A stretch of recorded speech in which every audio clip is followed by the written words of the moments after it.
Olha só, o Brasil registrou em junho a primeira deflação de 2023. As principais reduções foram registradas nos preços dos combustíveis, do carro novo e de alimentos como carne e leite. Para entender melhor como essas quedas devem impactar na economia nos próximos meses e se essa tendência deve se manter, eu vou conversar agora com Sandro Prado, que é economista, está conectado aqui com a gente. Sandro, bom dia, seja muito bem-vindo aqui à TV Pai Eterno. Bom dia, Wilker. Bom dia a todos os ouvintes do Santo Café. É um prazer estar aqui com vocês. Prazer recebê-lo também, ainda mais para falar sobre esse tema que impacta tanto na nossa vida e que às vezes a gente não entende, né, Sandro? Então, eu queria que você começasse explicando para a gente, de uma forma simples, o que é a deflação e por que ela é diferente da inflação. Wilker, como você bem falou, impacta demais, né? Todo mundo sente a inflação no seu bolso. Porque quando nós temos um aumento dos preços dos bens e serviços, principalmente quando a gente fala para pessoas que têm um menor poder aquisitivo, então pega em cheio quando vai ao mercado para fazer a compra do mês e os preços estão mais caros. E justamente esse aumento dos preços é a tal da inflação, né? Essa medição que a gente vê aí, se teve inflação, se teve deflação, é um índice. Como é que funciona isso? Nós temos 9 grandes grupos, né, que são medidos, monitorados, ou seja, todo mês tem uma equipe de pessoas que fica monitorando o preço dos alimentos. Então, alimentos e bebidas é um grande grupo, saúde e cuidados pessoais, educação é outro grupo, vestuário é outro grupo. E aí, nessa medição, durante um mês, se no somatório de todos esses produtos monitorados a gente tem um aumento médio nos preços, a gente tem a inflação. Então, a inflação é quando, durante o período de um mês, nós tivemos aumento nos preços dos bens e serviços. O índice mais famoso que nós temos é o Índice Oficial da Inflação Brasileira, que é o IPCA, Índice de Preço ao Consumidor Ampliado, que ele é medido pelo IBGE, Instituto Brasileiro de Geografia e Estatística, desde 1995, então é oficial. Mas nós também temos o IGPM, conhecido aí como Índice do Aluguel, nós temos o INPC, que é a base para o reajuste do salário mínimo. Então, Certo. Todos esses índices são muito importantes para a gente, Wilker.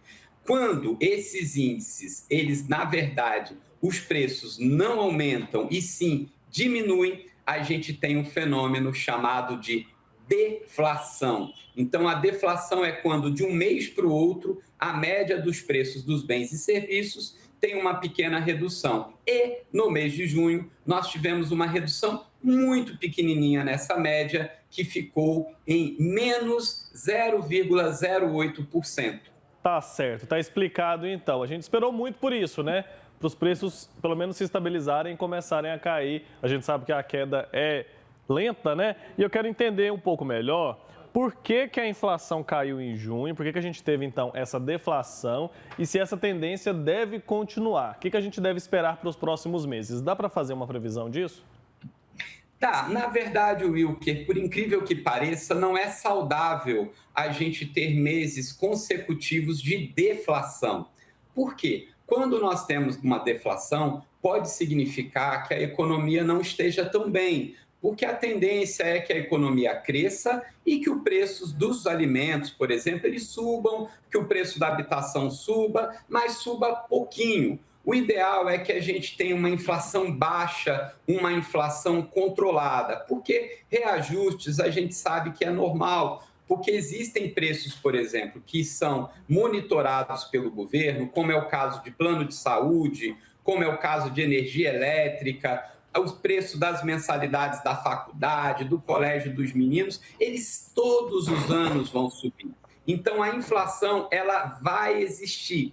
Mas a nossa expectativa é que para os próximos meses ela seja uma inflação baixa e que a gente termine o ano de 2023 com uma inflação dentro da meta. A meta ela foi colocada pelo Banco Central para que esse ano nós tivéssemos uma inflação em média de 3,25 podendo variar até 4,75%.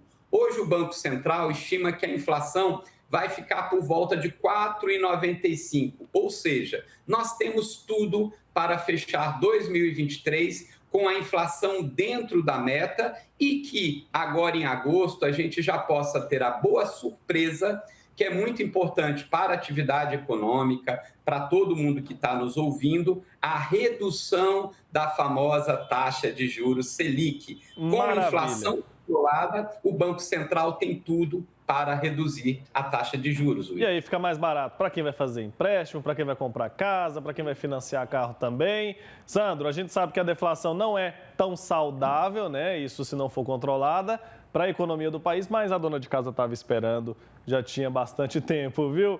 Sandro, obrigado pela sua participação aqui no nosso Santo Café. Foi ótimo falar com você. Até a próxima oportunidade, viu?